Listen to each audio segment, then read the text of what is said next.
कहानी की शुरुआत होती है 1950 में, जहां एक कार फैक्ट्री के अंदर कुछ गाड़ियां तैयार की जा रही थी। लेकिन उनमें से एक लाल रंग की गाड़ी खास थी, जिस पर एक मैकेनिक काम कर रहा था। जब वो इंजन चेक कर रहा था तो अचानक गाड़ी का हुड अपने आप बंद हो गया, जिससे उसका हाथ बुरी तरह जख्मी हो गया। उसे जल्द से जल्द डॉक्टर के पास ले जाया गया और उसके बाद एक और मैकेनिक गाड़ी चेक करने आया। जब वो गाड़ी के अंदर था तो उसकी सिगार की राख सीट पर गिर गई। खैर, फिर कई घंटे बीत गए और फैक्ट्री का काम खत्म हो गया। सब अपने अपने घर लौट रहे थे, पर जाते हुए सुपरवाइजर ने देखा कि लाल रंग की गाड़ी की लाइट अभी भी चालू थी। उसने जैसे ही गाड़ी खोली तो अंदर से सिगार वाले मैकेनिक की लाश बाहर गिरी। इस घटना को अब 28 साल बीत चुके थे। हम डेनिस नाम के एक स्टूडेंट को देखते हैं जो अपनी गाड़ी में अर्नी नाम के एक दूसरे लड़के के घर पहुंचा। अर्नी एकदम सीधा साधा पढ़ाकू लड़का था। डेनिस और अर्नी एक दूसरे से काफी अलग थे, पर फिर भी वो जल्द ही काफी अच्छे दोस्त बन गए। आज उनके स्कूल का पहला दिन था। स्कूल पहुंचकर उन्होंने अपने लॉकर से नई किताबें निकाली। तभी उनकी नजर ली नाम की एक नई लड़की पर पड़ी, जिसकी खूबसूरती ने स्कूल के सभी लड़कों को दीवाना कर दिया था। बाद में जब डेनिस और अर्नी घर लौट रहे थे तो अर्नी को अचानक एक घर के बाहर एक गाड़ी दिखाई दी, तो उसने डेनिस को तुरंत रुकने को कहा। उन्होंने जब पास जाकर देखा तो वो एक लाल रंग की क्लासिक कार थी। ये वही फैक्ट्री वाली कार थी जिसे हमने कहानी की शुरुआत में देखा था, पर अब इसकी हालत बिल्कुल खटारा हो चुकी थी। लेकिन अर्नी को इससे कोई फर्क नहीं पड़ा और वो उसी पल गाड़ी का दीवाना हो गया। तभी गाड़ी का मालिक जॉर्ज वहां आया और उसने कहा कि इस गाड़ी का नाम क्रिस्टीन है और ये उसके भाई की कार है, जिसकी कुछ हफ्तों पहले ही मौत हो गई। दरअसल जॉर्ज जल्द से जल्द इस गाड़ी से छुटकारा पाना चाहता था, इसीलिए वो इसे सिर्फ $250 में बेचने को तैयार हो गया। डेनिस ने अर्नी को सलाह दी कि इतनी खटारा गाड़ी पे पैसे क्यों लगा रहा है भाई, कोई दूसरी ले लियो। मगर अर्नी ने बिना सोचे समझे उसी वक्त गाड़ी खरीद ली। फिर शाम को जब वो घर लौटा तो उसके माँ बाप ने उसे गाड़ी खरीदने के बारे में बताया, जिस पर उसकी माँ ने उसे बहुत डांटा। लेकिन अर्नी ने उनकी एक नहीं सुनी, क्योंकि उसने ये गाड़ी अपने जमा किए हुए पैसों से खरीदी थी। पर फिर भी उसकी माँ कहने लगी कि ये गाड़ी इस घर में तो नहीं रहेगी। तो अर्नी डेनिस के साथ गाड़ी को लेकर एक गराज में पहुंचा। वहां वो गराज के मालिक विल से मिले, जो एक नंबर का खड़ूस बुड्ढा था, पर फिर भी उसने अर्नी को यहाँ अपनी गाड़ी रखने की इजाजत दे दी। रास्ते में डेनिस ने अर्नी से पूछा कि उसने क्रिस्टीन जैसी घटिया और खटारा गाड़ी क्यों खरीदी। इस पर अर्नी ने कहा कि उसने ये गाड़ी नहीं चुनी, इस गाड़ी ने उसे चुना है। अगले दिन डेनिस लंच के दौरान अर्नी का इंतजार कर रहा था। काफी देर तक जब अर्नी नहीं आया तो वो उसे ढूंढने निकला। तब उसने देखा कि बडी नाम का एक बदमाश लड़का अर्नी को परेशान कर रहा था। डेनिस ने बीच में आने की कोशिश की तो बडी ने लंच जमीन पर फेंक दिया और अर्नी को उस पर गिरा दिया। इससे बेचारे अर्नी का चश्मा गिर गया तो बडी ने उसे अपने पैरों तले कुचलकर तोड़ डाला। इसके बाद बडी अर्नी की हालत पर हंसने लगा, पर तभी डेनिस ने मौका देखकर बडी पर हमला बोल दिया। पर तभी बडी की गैंग ने डेनिस को घेर लिया। खैर, जल्द ही एक टीचर ने वहां आकर लड़ाई रुकवाई। तब अर्नी ने उन्हें बताया कि बडी ने उसे चाकू से धमकाया है। तब टीचर ने उसे अपनी जेब खाली करने को कहा तो उसकी जेब से वही चाकू निकला। आखिरकार टीचर ने बडी और उसके चेलों को ऑफिस में भेज दिया, जिसके बाद बडी को स्कूल से ही निकाल दिया गया। इसी तरह कई हफ्ते बीत गए और अर्नी दिन रात मेहनत करके गाड़ी ठीक करने में जुटा हुआ था। इसके बाद गैराज के मालिक ने अर्नी को गैराज में मदद करने की नौकरी पर ही रख लिया और बदले में अर्नी अपनी गाड़ी के लिए कुछ पुर्जे इकट्ठा कर सकता है। अर्नी ने इसके लिए हाँ कर दी और फिर दिल लगाकर गाड़ी ठीक करने में जुट गया। मगर उसे इस बात का एहसास ही नहीं हुआ कि कब उसे गाड़ी ठीक करते करते क्रिस्टीन से हद से ज्यादा लगाव हो गया। फिर शाम को डेनिस अर्नी से मिलने गया, क्योंकि वो काफी दिन से मिले नहीं थे। लेकिन उसने देखा कि अर्नी पहले से बहुत ज्यादा बदल चुका था। वो बिना चश्मे के स्टाइलिश कपड़े पहनकर राउडी की तरह चल रहा था। वो ज्यादा देर डेनिस से बात करने के लिए भी नहीं रुका और गैराज में काम करने चला गया। उसकी माँ ने उसे रोकने की कोशिश की, पर आर्नी उन्हें नजरअंदाज करके चला गया। फिर उसकी माँ ने डेनिस से कहा कि वो आर्नी और उसकी नई गाड़ी की वजह से काफी परेशान है, क्योंकि उन्हें पता चला था कि गाड़ी के पिछले मालिक की गाड़ी के अंदर ही दम घुटने से मौत हो गई थी। ये सुनकर डेनिस जॉर्ज से मिलने पहुंचा तो जॉर्ज ने उसे अपने भाई की कहानी सुनाई। उसने बताया कि जब उसके भाई ने क्रिस्टीन को खरीदा था तो वो पूरी तरह उसका दीवाना हो गया था। इसी गाड़ी में उसकी पत्नी और बेटी ने भी अपनी जान गंवाई थी और फिर उसके भाई की मौत के बाद ये गाड़ी न जाने कैसे खुद ब खुद जॉर्ज के घर के बाहर आकर खड़ी हो गई। ये सुनकर तो डेनिस और भी घबरा गया। खैर, शाम को वो दोबारा से गैराज में गाड़ी देखने पहुंचा। उसने गाड़ी खोलने की कोशिश की, पर जैसे ही उसने हैंडल खींचा तो रेडियो अपने आप शुरू हो गया और डेनिस उसी समय डर कर भाग निकला। फिर अगली सुबह डेनिस स्कूल स्टेडियम में था क्योंकि आज उनका फुटबॉल मैच था। डेनिस एक खास गोल मारने के बारे में सोच रहा था कि अचानक उसने अर्नी को वहां आते देखा। उसकी गाड़ी क्रिस्टीन एकदम टिप टॉप हो गई थी, जिसे देखकर बड़ी और उसके दोस्त भी हैरान रह गए। उधर ली भी गाड़ी से बाहर आई और उसने सबके सामने अर्नी को चूम लिया।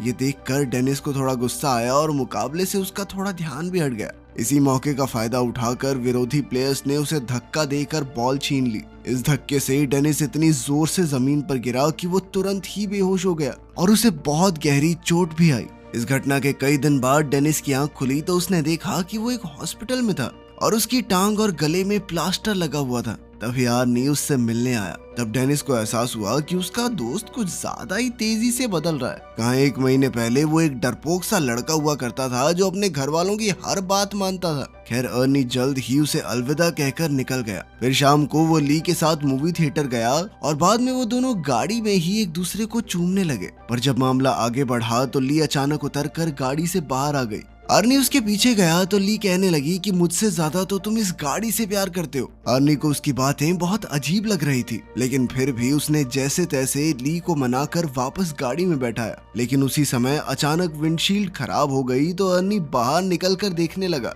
अंदर ली कुछ खाने ही लगी थी कि अचानक गाड़ी का रेडियो अपने आप चालू हो गया। उसी समय डैशबोर्ड से बहुत तेज रोशनी आई और ली को लगा कि उसका गला घुट रहा है। उसे सांस नहीं आ रही थी तो अर्नी तुरंत उसकी मदद के लिए दौड़ा, मगर गाड़ी अंदर से लॉक हो चुकी थी। अर्नी बेहद परेशान होकर बाहर से गाड़ी खोलने की कोशिश करता रहा, पर कोई फायदा नहीं हुआ। इधर ली दम घुटने से मरने ही वाली थी कि ऐन वक्त पर वो अंदर से दरवाजा खोलने में कामयाब रही और तभी साथ खड़े एक आदमी ने जैसे तैसे उसे खींचकर बाहर निकाला। ये देखकर अर्नी ने गुस्से में उस पर हमला कर दिया, पर वो तो सिर्फ ली के गले में फंसा हुआ खाना निकाल रहा था। आखिरकार मामला शांत हुआ और अर्नी ली को घर वापस छोड़ा। ली गाड़ी से निकलते ही घर में घुस गई और उसने कहा कि वो अर्नी से कोई बात नहीं करना चाहती। अर्नी ने उससे माफी मांगने की कोशिश की, पर ली के दिमाग में छप चुका था कि इस गाड़ी ने मुझे मारने की कोशिश की है। और तो और उसे लगता था कि क्रिस्टीन उससे जलती है, क्योंकि जब भी वो गाड़ी में इकट्ठे होते हैं तो कुछ न कुछ गड़बड़ हो जाती है। ये सब सुनकर अर्नी को लगा कि ली के दिमाग को धक्का लगा है, इसलिए उसने कहा कि वो कल बात करेंगे। फिर अर्नी वापस गाड़ी में बैठा, मगर गाड़ी चालू ही नहीं हो रही थी। तब उसने क्रिस्टीन से बात करते हुए कहा कि आज ली के साथ जो भी हुआ उससे कोई फर्क नहीं पड़ता, क्योंकि वो क्रिस्टीन से हमेशा उतना ही प्यार करता रहेगा। इसके बाद उसने चाबी घुमाई तो गाड़ी तुरंत ही चालू हो गई। अब वो सीधा गैराज पहुंचा और क्रिस्टीन को वहीं छोड़कर घर वापस चला गया। पर तभी उसके पीछे से बडी और उसके दोस्त गैराज में घुस गए। उन सबके पास तरह तरह के हथियार थे और देखते ही देखते उन्होंने पूरी गाड़ी तबाह कर दी। फिर अगले दिन अर्नी ने ली को जैसे तैसे मना ही लिया और फिर वो दोनों गैराज में आए ताकि अर्नी गाड़ी से अपना वॉलेट निकाल सके। मगर जैसे ही वो अंदर गए तो क्रिस्टीन को तहस नहस देखकर अर्नी को बहुत बड़ा धक्का लगा। ली ने हैरान होकर पूछा कि ये किसने किया, मगर अर्नी अचानक बिना बात के उस पर चिल्ला पड़ा और उसने ली को दूर चले जाने को कहा। बाद में अर्नी ने अपने माँ बाप को इस बारे में बताया तो उन्होंने अर्नी को शांत करते हुए कहा कि वो उसे नई गाड़ी दिलवा देंगे। पर इससे अर्नी को और ज्यादा गुस्सा आ गया, क्योंकि वो जानता था कि ली की तरह उसके माँ बाप को भी क्रिस्टीन से नफरत है। और तो और उसने क्रिस्टीन की इस हालत का जिम्मेदार भी अपने माँ बाप को ही ठहराया, क्योंकि अगर वो उसे गाड़ी घर पर रखने की इजाजत दे देते तो आज वो सही सलामत होती। फिर वो उन्हें और भी बुरा भला कहकर अपने कमरे में जाने लगा, पर उसके पिता ने उसे पीछे से पकड़कर अपनी माँ से माफी मांगने को कहा। मगर अर्नी और भी बुरा भला बोलता ही जा रहा था तो उसके पिता ने उस पर हाथ उठा दिया, लेकिन अर्नी ने भी वापस हमला किया और चुपचाप घर से बाहर आ गया। वो सीधा क्रिस्टीन के पास पहुंचा और एक बार फिर से एक एक पुर्जा जोड़कर उसे ठीक करने का फैसला किया।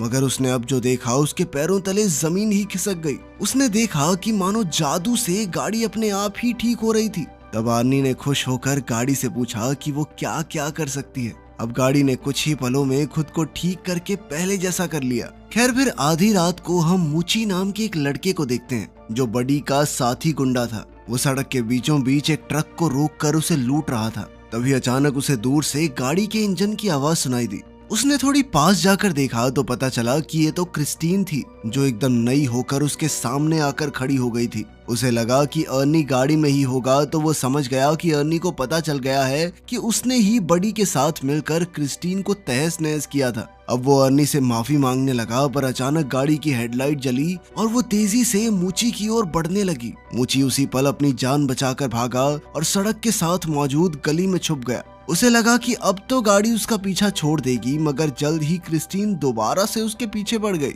अब मूची भागकर एक पुराने वेयरहाउस में घुस गया, लेकिन क्रिस्टीन ने उसका पीछा नहीं छोड़ा। आखिरकार मूची एक जगह फंस गया जहां क्रिस्टीन ने उसे घेर लिया और अब उसके पास भागने का कोई रास्ता नहीं था। मूची ने अपना चाकू निकालकर अर्नी को धमकी दी, पर क्रिस्टीन जबरदस्ती अंदर घुस गई और मूची को बेरहमी से कुचल दिया। फिर अगली सुबह अर्नी डेनिस से मिलने गया और उसे मूची की मौत के बारे में बताया। ये सुनकर डेनिस को बहुत हैरानी हुई। उसे ये भी समझ नहीं आ रहा था कि अगर क्रिस्टीन पूरी तरह तबाह हो गई थी तो वो अपने आप ठीक कैसे हो गई। मगर अर्नी ने कोई जवाब नहीं दिया और चुपचाप चला गया। तभी डिटेक्टिव जेंकिंस उससे मिलने आया और भरोसा दिया कि वो क्रिस्टीन पर हमला करने वाले गुंडों को ढूंढ रहा है और साथ ही मूची के कत्ल का केस भी उसी के पास है। अर्नी ने कहा कि वो मूची की मौत के बारे में कुछ नहीं जानता, पर वो इस खबर से बहुत खुश है। ये सुनकर डिटेक्टिव को उस पर शक हो गया। उसने अर्नी को बताया कि उसकी गर्लफ्रेंड ने ये गवाही दी है कि गाड़ी बिल्कुल टूटने फूटने के बावजूद भी अपने आप ठीक हो गई। ये सुनने के बाद अर्नी चुपचाप वहाँ से चला गया। बाद में उसने ली को फोन करके मिलने बुलाया, तो ली ने इनकार कर दिया, जिससे वो और ज्यादा गुस्से में आ गया। वहीं दूसरी ओर ली और उसका दोस्त डॉन शराब लेकर गाड़ी में जा रहे थे। रास्ते में एक दूसरी गाड़ी उनका पीछा करने लगी, तो बडी ने गाड़ी रोककर देखा कि आखिर इस गाड़ी में कौन है, पर हेडलाइट्स की वजह से उसे कुछ दिखाई नहीं दिया। फिर उसने अपनी गाड़ी रिवर्स की तो दूसरी गाड़ी भी वैसे ही रिवर्स होने लगी और तब ये खुलासा होता है कि वो गाड़ी कोई और नहीं बल्कि क्रिस्टीन ही थी। अब बडी ने गुस्से में आकर गाड़ी भगाई और सीधा एक गैस स्टेशन पर जाकर ही रुका, जहां उसका दोस्त रिची काम करता था। फिर उसने बाहर आकर एक लोहे का सरिया उठाया और अपना पीछा करने वाले आदमी को सबक सिखाने के लिए तैयार हो गया। लेकिन तभी क्रिस्टीन बहुत तेज रफ्तार में आई और सीधा बडी की गाड़ी से जा टकराई, जिससे उसकी गाड़ी का बहुत नुकसान हुआ। बडी को लगा कि अर्नी गाड़ी के अंदर ही है, तो उसने अर्नी को बाहर निकलने को कहा, पर क्रिस्टीन एक बार फिर तेजी से बडी की गाड़ी से जा टकराई और सीधा उसे वर्कशॉप में घुसा दिया। डॉन गाड़ी में बैठा था, तो क्रिस्टीन ने उसे भी बडी की गाड़ी के साथ ही कुचल दिया। उसी समय बडी की गाड़ी से पेट्रोल लीक होने लगा और अचानक उसमें आग लग गई। कुछ ही पलों में पूरे गैराज में जबरदस्त धमाका हो गया और रिची भी इसी आग में झुलसकर मारा गया। ये देखते ही बडी अपनी जान बचाकर भागा, पर क्रिस्टीन जलते हुए फिर से उसका पीछा करने लगी। आखिरकार उसने बडी को भी कुचल दिया और वो वहीं जलकर राख हो गया। कुछ समय बाद गैराज में विल को किसी गाड़ी के आने की आवाज सुनाई दी। उसने देखा कि क्रिस्टीन धुएं से लिपटी हुई थी। उसे काफी हैरानी हुई, क्योंकि अर्नी तो कोई दूसरी गाड़ी ठीक करने गया हुआ था। अब वो अपनी बंदूक लेकर देखने गया कि क्रिस्टीन के अंदर आखिर बैठा कौन है। उसने दरवाजा खोलने की कोशिश की, पर वो बहुत ज्यादा गर्म थी और इसीलिए उसने कपड़े की मदद से दरवाजा खोला।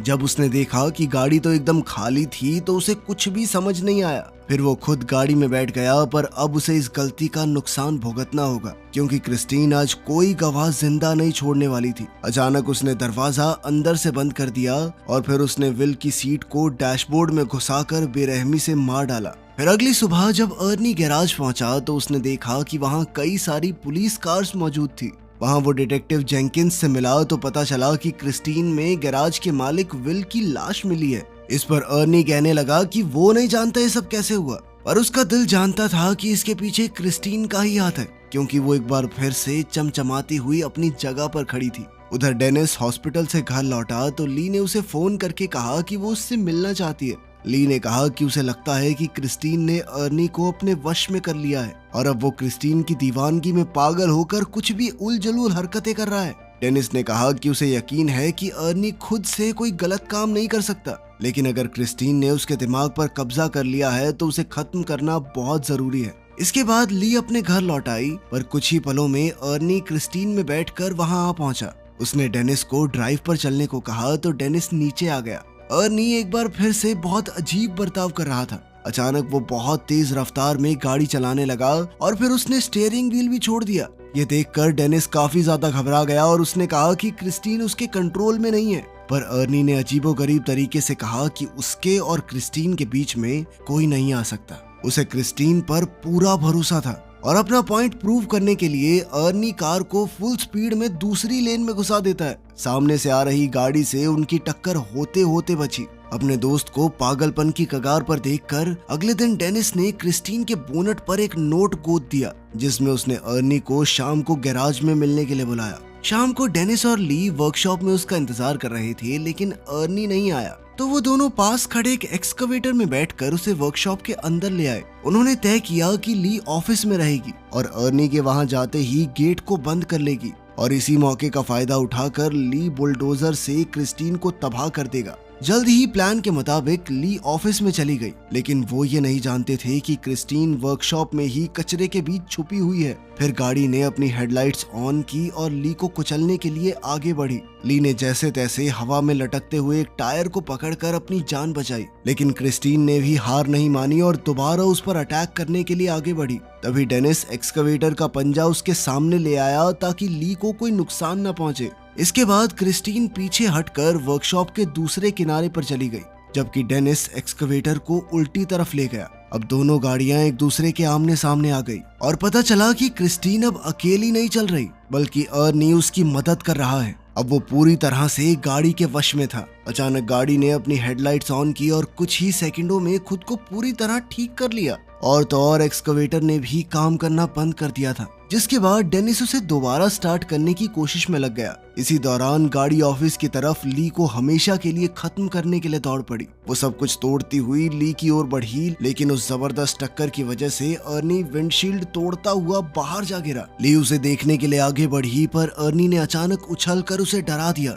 बदकिस्मती से उसके शरीर में विंडशील्ड के शीशे का एक बड़ा टुकड़ा घुस गया था। अर्नी ने अपने अंतिम लम्हों में अपनी प्यारी गाड़ी को छूने की कोशिश की, लेकिन चोटों से हार कर क्रिस्टीन के सामने ही दम तोड़ दिया। ली तुरंत वहां से भागी, लेकिन क्रिस्टीन ने बदला लेने के लिए तुरंत रिवर्स गियर लगाकर उसे कुचलने की कोशिश की, लेकिन ऐन वक्त पर ली तो बच निकली और गाड़ी एक पिलर से टकराकर उसमें अटक गई। उधर डेनिस इस मौके का फायदा उठाते हुए एक्सकवेटर को दोबारा चालू करके क्रिस्टीन की तरफ बढ़ने लगा। उसने गाड़ी में जबरदस्त टक्कर दे मारी, लेकिन गाड़ी अब भी उसका सामना करते हुए बचने की कोशिश कर रही थी। क्रिस्टीन दोबारा से ली की तरफ बढ़ी, लेकिन डेनिस ने एक्सकवेटर के पंजे से उसे पीछे से कुचल दिया। इस हमले से उस पागल गाड़ी की ताकत थोड़ी कम हो गई। ली जल्दी से एक्सकवेटर में डेनिस के पास पहुंची, लेकिन उधर क्रिस्टीन फिर से एक्टिवेट होकर खुद को ठीक करने में लग गई थी। और इस बुरी शक्ति को हमेशा के लिए खत्म करने के लिए डेनिस ने बुलडोजर स्टार्ट करके क्रिस्टीन को पूरी तरह कुचल दिया। वो अभी भी बचने की कोशिश कर रही थी, लेकिन इस बार वो पूरी तरह तबाह हो गई। उनकी ये लड़ाई आखिरकार खत्म हो गई और अगले दिन डेनिस और ली जंकयार्ड में